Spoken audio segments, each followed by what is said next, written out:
Hi friends! Thanks for tuning in. If you like this video, please give it a like, comment below, and take a moment to subscribe to our channel.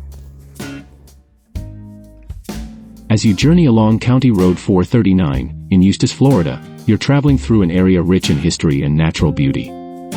Eustis, established in the late 19th century, was named after Colonel Abraham Eustis, a prominent figure in the early U.S. Army. The town began to flourish in the 1870s when settlers were drawn to the fertile lands and the opportunities they offered. County Road 439 itself meanders through scenic areas, showcasing the lush greenery and tranquil settings that make this part of Florida unique.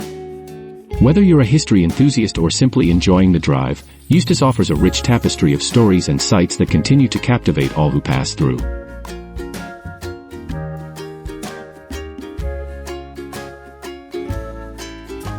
Thank you very much.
Thanks for watching!